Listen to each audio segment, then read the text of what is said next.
নমস্কাৰ বন্ধু বান্ধৱীসকল, আমাৰ ৰাখিব চেনেলটোলৈ আপোনালোকক স্বাগতম জনাইছোঁ। 2026 চনত আপুনি কোনটো ৰং ব্যৱহাৰ কৰিব? ভুল ৰং ব্যৱহাৰ কৰিলে ভাগ্য বন্ধ হৈ পৰিব পাৰে আৰু সঠিক ৰং যদি আপোনালোকে ব্যৱহাৰ কৰে তেনেহ'লে জীৱনৰ সকলো দিশ সলনি হৈ পৰিব। ভাগ্য উন্নত হৈ পৰিব আপোনালোকৰ আৰু আপোনালোকৰ ঘৰত ধন সম্পত্তি বৃদ্ধি পাবলৈ ধৰিব। আহক আজিৰ ভিডিঅ'টোৰ যোগেদি জানি লওঁ আপোনালোকৰ ৰাশিৰ অনুসৰি 2026 চনত আপোনালোকৰ কাৰণে শুভ ৰং কি হ'ব। ভিডিঅ'টো ভাল লাগিলে লাইক এটা কৰি আমাৰ মনোবল বঢ়াব আৰু আপোনালোকৰ বন্ধুবৰ্গৰ লগত শ্বেয়াৰ কৰি তেওঁলোককো উপকৃত কৰিব। 1 নম্বৰটো মেঘ ৰাশি। 2026 চনত মেঘ ৰাশি লোকসকলে ৰঙা ৰং বা গেৰুৱা ৰং অতিশয় শুভ হ'ব। এই ৰং ব্যৱহাৰ কৰিব পাৰিলে আপোনালোকৰ শুভ হ'ব।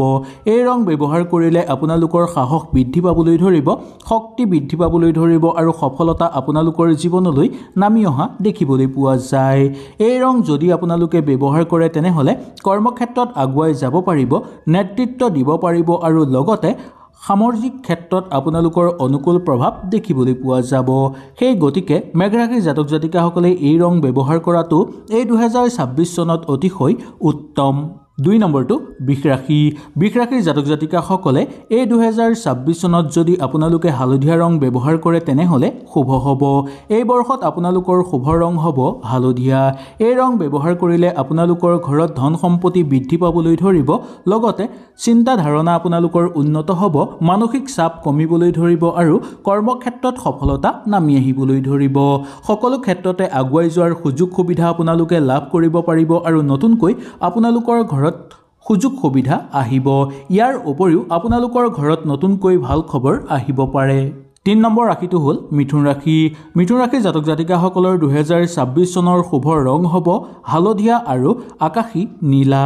এই ৰং ব্যৱহাৰ কৰিলে আপোনালোকৰ বুদ্ধিৰ বিকাশ ঘটিবলৈ ধৰিব আৰু কথা বতৰাৰ ক্ষেত্ৰত আপোনালোকৰ শক্তি বৃদ্ধি পাবলৈ ধৰা দেখিবলৈ পোৱা যাব। নতুন নতুন কামত আপোনালোকে সুযোগ সুবিধা লাভ কৰিব পাৰিব আৰু কৰ্মক্ষেত্ৰত বহুদূৰ আগুৱাই যাব পাৰিব। কিবা কামত যদি আপোনালোকে আগভাগ লৈ আছে বা কিবা কাম কৰিম বুলি ভাবি আছে বা কিবা কামৰ কাৰণে যদি ঘৰৰ পৰা ওলাই গৈছে তেনে ক্ষেত্ৰত আপোনালোকে আকাশী নীলা বা হালধীয়া ৰঙৰ কাপোৰ ব্যৱহাৰ কৰিবলৈ চেষ্টা কৰিব। এনে কৰাটো আপোনালোকৰ কাৰণে অতিশয় শুভ হ'ব। 4 নম্বৰটো কৰ্কট ৰাশি। কৰ্কট ৰাশিৰ জাতক জাতিকাসকলৰ কাৰণে 2026 চনত আপোনালোকৰ শুভ ৰং হ'ব বগা আৰু ৰূপালী। এই ৰং ব্যৱহাৰ কৰিলে আপোনালোকৰ অত্যন্ত শুভ প্ৰভাৱ পৰিব। মানসিক শান্তি বৃদ্ধি পাবলৈ ধৰিব, ঘৰত সুখ শান্তি বৃদ্ধি পাবলৈ ধৰা দেখিবলৈ পোৱা যাব। কৰ্মক্ষেত্ৰত আগুৱাই যাব পাৰিব, শত্ৰুৰ পৰা বাচি চলিব পাৰিব। আপোনালোকৰ জীৱনলৈ সৌভাগ্যতা নামি আহিব, হঠাৎ আপোনালোকৰ ঘৰলৈ অৰ্থৰ আগমন হ'বলৈ ধৰিব। সেই গতিকে কৰ্কট ৰাশিৰ জাতক জাতিকাসকলে এই 2026 চনত বগা বা ৰূপালী ৰং ব্যৱহাৰ কৰিব। 5 নম্বৰটো সিংহ ৰাশি। সিংহ ৰাশিৰ জাতক জাতিকাসকলে 2026 চনত সোণালী বা কমলা ৰং ব্যৱহাৰ কৰাটো অত্যন্ত শুভ বুলি মনা গৈছে। মনা যায় যে এই ৰং ব্যৱহাৰ কৰিলে আপোনালোকৰ এই বছৰ মান সন্মান বৃদ্ধি পাবলৈ ধৰিব, নেতৃত্বগত ক্ষেত্ৰত আপোনালোকৰ শক্তি বৃদ্ধি পাবলৈ ধৰা দেখিবলৈ পোৱা যাব। কৰ্মক্ষেত্ৰত মান যশ বৃদ্ধি পাবলৈ ধৰিব, সামাজিক ক্ষেত্ৰত আপোনালোকৰ সুনাম বৃদ্ধি পাবলৈ ধৰিব আৰু লগতে কৰ্মক্ষেত্ৰত সফলতা নামি আহিব। ইয়াৰ উপৰিও ঘৰত আপোনালোকৰ সুখ শান্তি বৃদ্ধি পাবলৈ ধৰিব আৰু ঘৰৰ মানুহৰ লগত আন্তৰিকতা বৃদ্ধি পাবলৈ ধৰা দেখিবলৈ পোৱা যায়। সেই গতিকে সিংহ ৰাশিৰ জাতক জাতিকাসকলে 2026 চনত সোণালী বা কমলা ৰঙৰ বস্ত্ৰ বা সোণালী বা কমলা ৰঙৰ ব্যৱহাৰ কৰাটো শুভ বুলি মনা যায়। 6 নম্বৰটো কন্যা ৰাশি। কন্যা ৰাশিৰ জাতক জাতিকাসকলৰ কাৰণে 2026 চনৰ শুভ ৰং হ'ব হালধীয়া আৰু বাদামী ৰং। এই ৰং আপোনালোকৰ কাৰণে এই বৰ্ষত অত্যন্ত শুভ। কৰ্মক্ষেত্ৰত আপোনালোকৰ বহুদূৰ আগুৱাই যাব পাৰিব, স্বাস্থ্য আপোনালোকৰ ভাল হৈ থাকিব, নতুন নতুন চিন্তাধাৰণা আপোনালোকৰ মনলৈ আহিব, নতুন কৰ্মত সফলতা অৰ্জন কৰিব পাৰিব। ঘৰুৱা পৰিৱেশ আপোনালোকৰ উন্নত হৈ পৰিব, মান সন্মান বৃদ্ধি পাবলৈ ধৰিব, নতুন ক্ষেত্ৰত সফলতা অহাটো আপোনালোকৰ কাৰণে নিশ্চিত বুলি ক'ব পৰা যায়। প্ৰেম আৰু দাম্পত্য জীৱনতো আপোনালোকৰ অনুকূল প্ৰভাৱ দেখিবলৈ পাব। ব্যৱসায়িক বাণিজ্যৰ ক্ষেত্ৰতেই হওক বা চাকৰিৰ ক্ষেত্ৰতে আপোনালোকৰ পদোন্নতি লাভ হ'ব। 7 নম্বৰ ৰাশিটো হ'ল তুলা ৰাশি। তুলা ৰাশিৰ জাতক জাতিকাসকলৰ 2026 চনৰ শুভ ৰং হ'ব গোলাপী আৰু নীলা। এই ৰং আপোনালোকৰ কাৰণে এই বছৰ অতিশয় শুভ।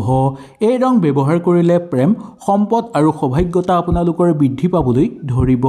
নতুন নতুন চিন্তাধাৰণা আপোনালোকৰ মনলৈ আহিব। সামাজিক ক্ষেত্ৰত আপোনালোকৰ খ্যাতি বৃদ্ধি পাবলৈ ধৰিব। লগতে এই বছৰ আপোনালোকে গোলাপী আৰু নীলা ৰং ব্যৱহাৰ কৰিলে সৌন্দৰ্যতা বৃদ্ধি পাবলৈ ধৰিব। ঘৰ পৰিয়ালত সুখ শান্তি বৃদ্ধি পাব। কৰ্মক্ষেত্ৰত সফলতা নামি আহিব। নতুন নতুন চিন্তা মনলৈ আহিব আৰু ঘৰলৈ আহিব পাৰে আপোনালোকৰ ভাল খবৰ। 8 নম্বৰ ৰাশিটো হ'ল বৃশ্চিক ৰাশি। বৃশ্চিক ৰাশিৰ জাতক জাতিকাসকলৰ এই 2026 চনৰ শুভ ৰং হ'ব ডাঠ ৰঙা আৰু মেৰুন। এই ৰং ব্যৱহাৰ কৰিলে আপোনালোকৰ আত্মবিশ্বাস বৃদ্ধি পাবলৈ ধৰিব আৰু আপোনালোকৰ গুপ্ত প্ৰতিভা বিকাশ পাবলৈ ধৰাও দেখিবলৈ পোৱা যাব। সামাজিক ক্ষেত্ৰত আপোনালোকে বহুদূৰ আগুৱাই যাব পাৰিব। কিবা এটা কৰ্মত আপোনালোকে প্ৰতিষ্ঠিত হোৱাৰ যোগ দেখিবলৈ পাব। ঘৰৰ পৰা কৰিবলৈ কিবা শুভ কামত ওলাই গ'লে এই দুয়োটা ৰঙৰ ভিতৰত যিকোনো এটা ৰং যদি পৰিধান কৰি যায় তেনেহ'লে আপোনালোকৰ কাৰণে এই 2026 বৰ্ষটো অত্যন্ত শুভ হৈ পৰিব। 9 নম্বৰ ৰাশিটো হ'ল ধনু ৰাশি। ধনু ৰাশিৰ জাতক জাতিকাসকলৰ এই 2026 চনৰ শুভ ৰং হ'ব হালধীয়া আৰু কমলা। এই দুটা ৰং আপোনালোকৰ কাৰণে অত্যন্ত শুভ বুলি মনা গৈছে। এই ৰং আপোনালোকে এই 2026 চনত ব্যৱহাৰ কৰিলে ভাগ্য উন্নতিৰ দিশলৈ যাব। ভ্ৰমণত সফলতা নামি আহিব। ঘৰুৱা ক্ষেত্ৰত উন্নতি দেখিবলৈ পাব আৰু দাম্পত্য জীৱনত আপোনালোকৰ সুখ সমৃদ্ধি বৃদ্ধি পাবলৈ ধৰিব। কিবা চিন্তা যদি নতুনকৈ ঘৰত কৰিব বিচাৰে তেনে ক্ষেত্ৰতো আপোনালোকে কৰিব পাৰিব। শিক্ষাৰ ক্ষেত্ৰত মান যশ বৃদ্ধি পাবলৈ ধৰিব। 10 নম্বৰটো হ'ল মকৰ ৰাশি। মকৰ ৰাশিৰ জাতক জাতিকাসকলৰ এই 2026 চনৰ শুভ ৰং হ'ব কলা আৰু ডাঠ নীলা। এই দুটা ৰং আপোনালোকৰ কাৰণে অতিশয় শুভ হ'ব। এই ৰং পৰিধান কৰিলে বা এই ৰং যদি ব্যৱহাৰ কৰে তেনে ক্ষেত্ৰত কৰ্মক্ষেত্ৰত উন্নতি বৃদ্ধি পাবলৈ ধৰিব আৰু আপোনালোকৰ জীৱনত স্থিৰতা নামি আহিবলৈ ধৰিব। প্ৰেম দাম্পত্য জীৱনত শুভ হ'ব। কৰ্মক্ষেত্ৰতেই হওক বা ব্যৱসায়িক বাণিজ্যতেই হওক বা চাকৰিৰ ক্ষেত্ৰতেই আপোনালোকে বহুদূৰ আগুৱাই যাব পাৰিব। পৰিকল্পিত সকলো কাম সুচাৰুভাৱে হৈ পৰিব। নতুন চিন্তা চৰ্চা কিবা কৰিলেও সেই কামত আপোনালোকে আগভাগ ল'ব পাৰিব বা আগুৱাই যাব পাৰিব। 11 নম্বৰ ৰাশিটো হ'ল কুম্ভ ৰাশি।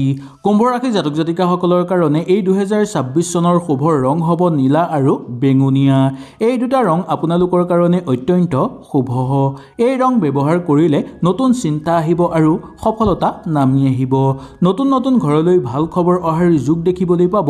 আত্মবিশ্বাস বৃদ্ধি পাবলৈ ধৰিব আৰু ভাগ্যই এই ক্ষেত্ৰত আপোনালোকক বহু বেছি সহায় সহযোগিতা কৰা দেখিবলৈ পোৱা যাব। সামাজিক ক্ষেত্ৰত মান সন্মান বৃদ্ধি পাবলৈ ধৰিব। কৰ্মক্ষেত্ৰত সফলতা নামি আহিব।